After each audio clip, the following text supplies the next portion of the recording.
यहीं से हो गया। हम्म।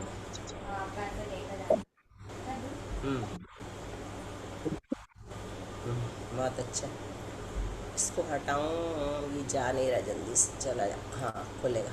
चलो, विशेषार्थ पढ़ लिया था। मोक्ष मार्गस्य नेतारम वेत्तारम कर्म भूभृताम ज्ञातारम विश्वतत्त्वानाम एतद्गुण लब्धये। हम्म। तो ये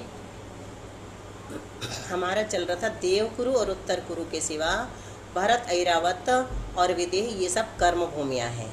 ये हमने पढ़ लिया था। शंका भी, कर्म भूमि या संज्ञक कैसे प्राप्त होती है, ये भी हो गया था। इसी प्रकार सर्वार्थ सिद्धि, तो ये अपन ने विशेष रूप से जाना था कि इनको कर्म भूमि क्यों कहते हैं, है ना। कर्म तो पूरे लोक में ही होते हैं भोग भूमि छोड़ करके, लेकिन भरत, ऐरावत और विदेह क्षेत्र को ही क्यों कहते हैं कर्म। कर्म का आश्रय क्या कहा था, जो शुभ कर्म भूमि या संज्ञा कैसे प्राप्त होती है, इसका जवाब क्या दिया था आचार्य ने, जो शुभ और अशुभ कर्मों का आश्रय हो उसे कर्म भूमि कहते हैं। फिर खुद ही विस्तार से बताया आचार्य ने कि यद्यपि तीनों लोग कर्म का आश्रय है, तीनों लोक में कर्म बनते कि नहीं बनते, बनते हैं। हम्म। तो फिर भी जो तीन कर्म भूमि बताई है उनमें उत्कृष्टता से कर्म बंधते हैं, ऐसा ज्ञान होता है कि ये प्रकर्ष रूप से कर्म के आश्रय हैं। कौन सी, भरत, ऐरावत और विदेह क्षेत्र में देवकुरु, उत्तर कुरु को छोड़कर, है ना। और जितनी भी ढाई द्वीप में कर्म भूमियाँ हैं सब ले लेना। तो सातवें नरक को प्राप्त करने वाले अशुभ कर्म का भरतादि क्षेत्रों में ही अर्जन होता है। ऐसे कर्म कौन बांधते हैं, भरत, ऐरावत और विदेह क्षेत्र के मनुष्य। इसी प्रकार भी हम्म। है ना, इसी प्रकार सर्वार्थ सिद्धि आदि स्थान विशेष को प्राप्त कराने वाले पुण्य का उपार्जन भी कहाँ होता है, कर्म भूमि में होता है, इन्हीं क्षेत्रों में। तथा पात्रदान आदि के साथ कृषि आदि 6 प्रकार के कर्म का आरंभ भी यहीं पर होता वहीं है। पर रहते हैं। इसलिए भरतादिक की कर्मभूमि संज्ञा जाननी चाहिए, विशेषता बताई। इतर क्षेत्रों में, मतलब भारत, ऐरावत और विदेह को छोड़कर क्या होता है, भोग भूमियाँ हैं असंख्यात। हम्म। द्वीप समुद्रों में भी भोग भूमियाँ हैं द्वीप में, और देवकुरु, उत्तर कुरु के नाम से विदेह क्षेत्र में भी भोग भूमि है। तो वहाँ पर क्या होता है, 10 प्रकार के कल्प वृक्षों से भोग प्राप्त हो जाते हैं, उसकी मुख्यता है, इसलिए उनको भोग भूमि कहते हैं। यह पहले ही बतला आए हैं, ये पढ़ लिया था अपन ने ना। 35 हो गए थे कुल क्षेत्र, ठीक है। नहीं 45 बुआ, ऊपर का ही पढ़ रहे थे। अपन ने लगाए थे ना, 30 भोग भूमि।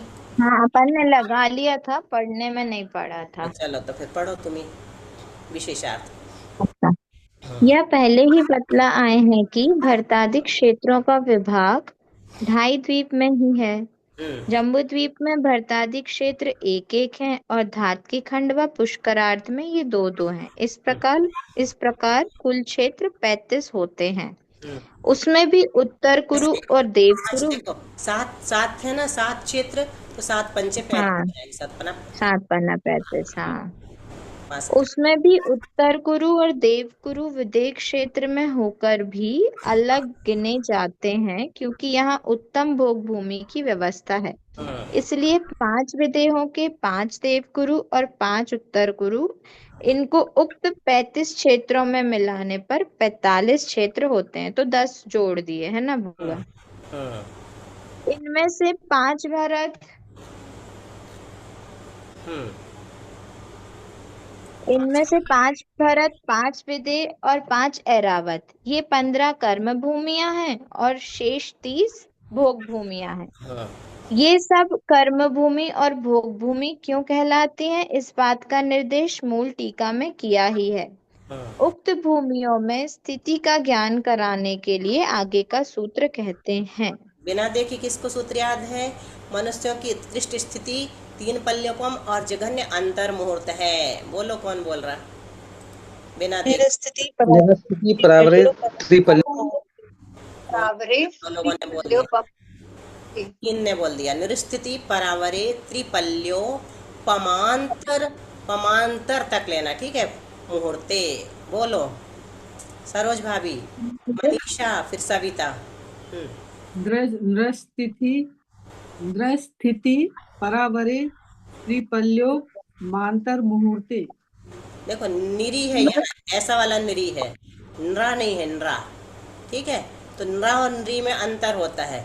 नरा लिखेंगे तो ऐसा लिखेंगे, ये नहीं है, इसमें अर्थ हाँ, बदल जाता। तो निरिस्थिति बोलना, निरिस्थिति। निरिस्थिति। हम्म। निरिस्थिति परावरे त्रिपल्योपमांतर मुहूर्ते।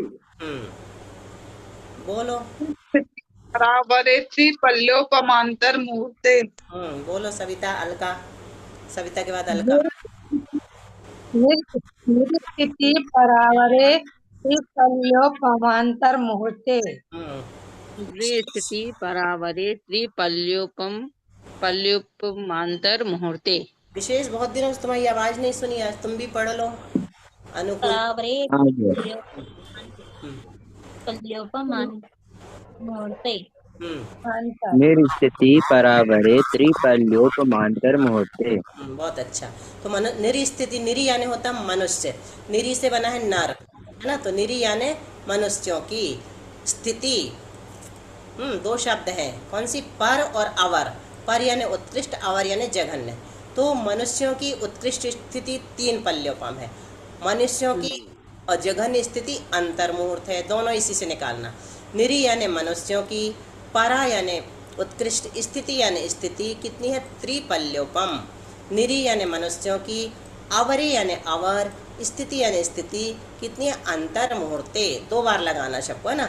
निरी एक बार आएगा, मनुष्य शब्द एक बार आया है यहाँ पर, लेकिन अपन को 2 बार लगाना। मनुष्यों की उत्कृष्ट स्थिति कितनी है, 3 पल्य। मनुष्यों की जघन्य स्थिति कितनी है, अंतर मुहूर्त। अब चलो, अब देखते हैं क्या कह रहे हैं यहाँ पर। हाँ कहते हैं त्रिपल्योपमा। त्रिपल्योपमा सूत्र में शब्द दिख रहा है, त्रिपल्योपमा। फिर इसमें अंतर मुहूर्त भी निकाला, उपमा शब्द डाला है। त्रिपल्योपम में अंतर मुहूर्त मिलाया तो त्रिपल्योपमा हो गया। समान कौन सा सूत्र है शालिनी, व्याकरण का? त्रिपल्योपमा, त्रिपल्योपम और अंतर मुहूर्ते में लगाओ सूत्र। निरी इसमें तो समान है, अंतर मुहूर्ते में समान है, सवर्णी। यही वाला लगा है ना, ठीक है। बोल दो पूरा सूत्र। समान सवर्णे सवर्णे दीर्घी भवति आपद्यते। समान सवर्ण था, पल्योपम का आ था और अंतर्मुहूर्त का आ था, दोनों सवर्ण है, मिल करके बड़ा आ हो गया। तो यहाँ पर क्या कह रहे, त्रिपल्योपमा। इस वाक्य में त्रि और पल्योपम का बहुब्रीहि समास है। ठीक है, तो त्रि यानी ये संख्या है और पल्योपम जो है ये एक प्रमाण है ना। तो पल्योपम को कितने हैं, किसने बताया, 3 संख्या ने। हालांकि हम बहुब्रीहि समास का विग्रह कैसे करते हैं, किसी को पता है? 3 पल्योपम है। आप बोलते दशानन का। हाँ, 3 10 है। 3 पल्योपम है, उत्कृष्ट आयु जिनकी, वो मनुष्य निकलेंगे, है ना। 3 पल्योपम आयु वाले मनुष्य। तो यहाँ पर इनने बहुब्रीहि समास किया। और मुहूर्त के भीतर के काल को क्या कहते हैं, अंतर मुहूर्त। अच्छा, अंतर मुहूर्त कहाँ से शुरू होता है, किससे ज्यादा और किससे कम? दीदी 48 में एक से आवली में एक समय अधिक। अच्छा, यही सुनना था, एक आवली से एक समय अधिक। और ऊपर से क्या लगाएंगे, अंतर मुहूर्त। 40 मिनट से 2 समय कम। हाँ, एक मुहूर्त से 2 समय कम। एक समय कम बनेगा तो क्या बनेगा, कौन ने बोला, बहुत अच्छा बोला। एक मुहूर्त में से दीदी भिन्न अंतर मुहूर्त बने। भिन्न अंतर मुहूर्त नहीं, भिन्न मुहूर्त कहते हैं उसको सिर्फ। भिन्न मुहूर्त। अंतर मुहूर्त तो 2 समय कम वाला होता है, ठीक है। और भिन्न मुहूर्त कहते हैं सिर्फ एक समय कम होगा तो भिन्न मुहूर्त। मतलब अभी वो टूट गया, मुहूर्त टूट गया, भिन्न यानी टूटना होता है। भिन्न कहते हैं ना, भिन्न शब्द का ये अर्थ है उधर। हाँ, टूट गया, हट मुहूर्त नहीं रहा, और उसमें थोड़ा सा खंडन हो गया उसका। तो कितना खंडन हुआ, एक समय का, तो उसको अभी भिन्न मुहूर्त कहेंगे। ठीक है, तो मुहूर्त के भीतर के काल को अंतर मुहूर्त कहते हैं। पर और अपर के साथ इन दोनों का क्रम से संबंध है ना। पर और अपर का, पर यानी उत्कृष्ट, अपर यानी जघन्य। मनुष्यों की उत्कृष्ट स्थिति 3 पल्योपम है और जघन्य स्थिति अंतर मुहूर्त है। तथा मध्य की स्थिति कितनी हो जाएगी, अनेक प्रकार की हो जाएगी। अंतर मुहूर्त से ऊपर और 3 पल्ले से नीचे, सब मध्य की कहलाएगी। ये मनुष्यों की समझना है, भोग भूमि की नहीं है। भोग भूमि के मनुष्यों की नहीं होती। ठीक है, उनकी जघन्य एक पल्ले की अंतर्मूर्त की नहीं होती। समझ में आया? उत्कृष्ट तो 3 पल्ले भोग भूमि से लगाएंगे, लेकिन जघन्य जो है कर्म भूमि से बनेगी। ठीक है? वो अच्छा, एक पूर्व कोटि जो होती है वो किनकी बताई थी कल? वो तो तीनों कर्म भूमि में होगी, भारत क्षेत्र, ऐरावत क्षेत्र, विदेह क्षेत्र में। तो तो 84 वहां पे एक पूर्व कोटि ही होती है, उत्कृष्ट आयु। उत्कृष्ट आयु एक पूर्व कोटि होती है। ठीक है। और विदेह वो विद्यमान 20 तीर्थंकर कहाँ होते हैं? विदेह क्षेत्र में। उनकी नियम से एक पूर्व कोटि की ही आयु होती है 20 तीर्थंकर अच्छा। नियम से। जैसे अपने यहाँ 84 लाख पूर्व हो गई आदिनाथ भगवान की, यानी कि इस वाली 24 में किसी की भी एक करोड़ पूर्व की नहीं हुई, 1 करोड़ पूर्व की, है ना। लेकिन विद्यमान 20 तीर्थंकर की नियम से होती है कितनी? एक पूर्व कोटि की। पल्ले 3 प्रकार का है। बोलो प्रज्ञा, यहाँ से सरल है, पढ़ना जरा। पल्ल 3 प्रकार का है, व्यवहार पल, उद्धार पल और अद्धा पल। ये तीनों सार्थक नाम है। हम्म, आदि के पल्ल को व्यवहार पल्ल कहते हैं क्योंकि वह आगे के 2 पल्लों के व्यवहार का मूल है। हम्म, इसके द्वारा और किसी वस्तु का परिमाण नहीं किया जाता। हम्म। दूसरा उद्धार पल्ल है। उद्धार पल्ल में से निकाले गए लोम क्या है बुआ? हाँ, लोम ही बोलते हैं लोम को। रोम लोम नहीं के बोलते, छेदों लोम के बोलते हैं। द्वारा। हम्म, हाँ। लोम के छेदों के द्वारा द्वीप और समुद्रों की गिनती की जाती है। तीसरा अद्धा पल्ल है। अद्धा और काल स्थिति ये एकार्थवाची शब्द हैं। इनमें से अब प्रथम पल्ल का प्रमाण कहते हैं, जो इस प्रकार है। प्रमाण अंगुल की गणना से 1 योजन लंबे, चौड़े और गहरे 3 गड्ढा करो और इनमें से एक में 1 दिन से लेकर 7 दिन तक के पैदा हुए मेढ़े के रोमों के अग्रभाग को ऐसे टुकड़े करके भरो जिससे कैंची से उनके दूसरे टुकड़े ना किए जा सके। अनंतर 100 वर्ष में 1 रोम का टुकड़ा निकालो। इस विधि से जितने काल में वह गड्ढा खाली हो, वह सब काल व्यवहार पल्योपम नाम से कहा जाता है। अनंतर असंख्यात करोड़ वर्षों के जितने समय हो, उतने उस लोमच छेदों में से प्रत्येक खंड करके उनसे दूसरे गड्ढे के भरने पर उद्धार पल्ल होता है। और इनमें से प्रत्येक समय में 1 रोम को निकालते हुए जितने काल में वह गड्ढा खाली हो जाए, उतने काल का नाम उद्धार पल्योपम है। देखो इनमें से इन 10। नहीं आया तो लोम उद्धार। देखो पहला तो बनाया अपन ने, गड्ढा खोदा, है ना। सबको पता है कि हाँ। खोदना है, गड्ढा खोदा और उसको 7 दिन के अंदर के मेढ़े के बालों के अग्रभाग से भरना। अग्रभाग का लोम से यहाँ बाल वही ले, रोम लेना। ठीक है? तो अग्रभाग कितना बड़ा होगा जिसका कि दूसरा टुकड़ा ना हो सके। ठीक है? छेद छेद छेद मतलब टुकड़ा भर दिया, फिर 100 साल में एक बार निकाला, जो निकला उसको क्या कहा? व्यवहार पल्ले। व्यवहार पल्ले से कुछ नहीं निकलता, किसी का माप नहीं करते। क्या करते हैं? इससे उद्धार पल्ले और अद्धा पल्ले निकालते हैं। कैसे निकाला उद्धार पल्ले अपन ने? कि जो आया व्यवहार पल्ले, है ना, उसके द्वारा क्या किया? उसके टुकड़े किए। कितने टुकड़े किए? असंख्यात करोड़। लिखा है इसमें, पढ़ा था कि नहीं? हाँ है ना, अनंतर असंख्यात करोड़ वर्षों के जितने समय हों। उतने टुकड़े किए, फिर गड्ढे में भर दिए, फिर 100 साल में एक निकाला, जितने समय में निकल गया वो एक उद्धार पल्ले हो गया। फिर तीसरा आया अद्धा पल्ले, है ना। तो अद्धा पल्ले किसे कहा? कितना बड़ा हो गया वो, किस उससे कितना ज्यादा बड़ा हो गया? अभी अद्धा पल्ल नहीं आया बुआ, उद्धार तक ही पढ़े। ये थोड़ा सा बढ़ाएंगे, 10 कोड़ा कोड़ी। ठीक है? उद्धार पल्ले तक बढ़ाएंगे, बहुत अच्छा, यहाँ तक सबको समझ में आ गया।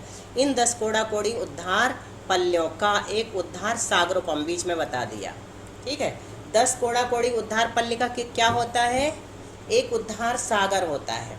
जैसे पल्ले के 3 भेद बताए ना, व्यवहार पल्ले, दूसरा, उद्धार पल, तीसरा, अद्धा पल। इसी प्रकार व्यवहार सागर, फिर उद्धार सागर, फिर अद्धा सागर। तो यहाँ सीधे उद्धार सागर बता दिया। व्यवहार सागर क्यों नहीं बताया? क्योंकि वो व्यवहार पल्ले से बना है, गड्ढा से ही बना है, इसलिए नहीं। ठीक है? तथा आगे पढ़ो। तथा ढाई उद्धार सागर के जितने रोमखंड हों उतने सब द्वीप और समुद्र हैं। अपन अनंतर 100 वर्ष के जितने समय हों उतने उद्धार पल्ल के रोमखंडों में से प्रत्येक के खंड करके उनसे तीसरे गड्ढे के भरने पर एक अद्धा पल्ल होता है और इनमें से प्रत्येक समय में एक एक रोम। रुको रुको, देखो अभी अपन इतने दिन से क्या पढ़ रहे थे, द्वीप और समुद्र पढ़ रहे थे, है ना। लेकिन अपने को इतना बस पता था कि असंख्यात होते हैं। आज आचार्य श्री ने तीसरे अध्याय में 38 नंबर के सूत्र में ये बता दिया कि ढाई उद्धार सागर में जितने रोमखंड होते हैं उतने द्वीप, उतना बड़ा असंख्यात है ये। क्या समझ में आया? कभी भी कोई पूछे कि कितने होते हैं द्वीप और समुद्र, तो हम बता सकते हैं कि ढाई उद्धार सागर के जितने समय होते हैं, मतलब रोमखंड मतलब उतने ही समय, उतने ही काल, सब एक ही बराबर है ना। कालाणु और क्षेत्र का एक प्रदेश, है ना, और परमाणु सब बराबर है। तो ढाई उद्धार सागर के बराबर द्वीप समुद्र हैं और ये सागर। ये पौन राजू बराबर हो गए ना, आपने बताई थी।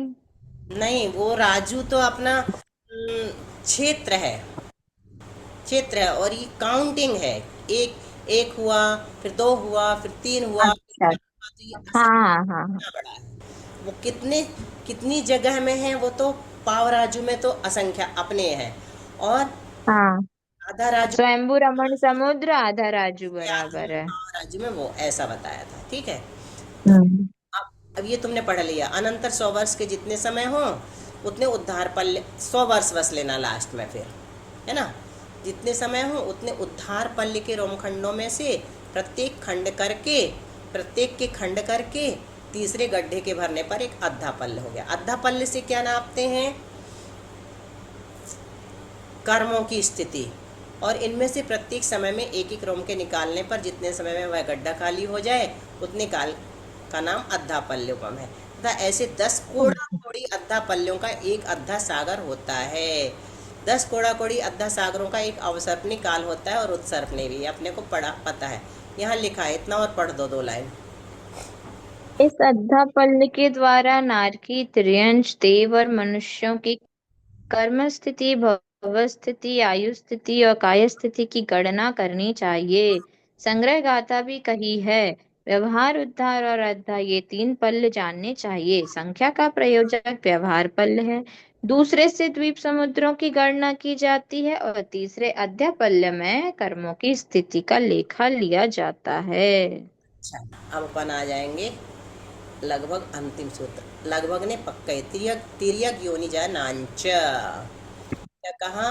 त्रियंचों की स्थिति भी उतनी ही है। कल इसका समापन करेंगे, आज नहीं। बोधि समाधि बोलो। बोधि समाधि परिणाम शुद्धि, स्वात्मोपलब्धि शिव सौख्य सिद्धि, चिंतामणिं चिंतित वस्तुदाने त्वां वन्द। नस्य ममास्तु देवी त्वां वन्दे मानस्य ममास्तु देवी।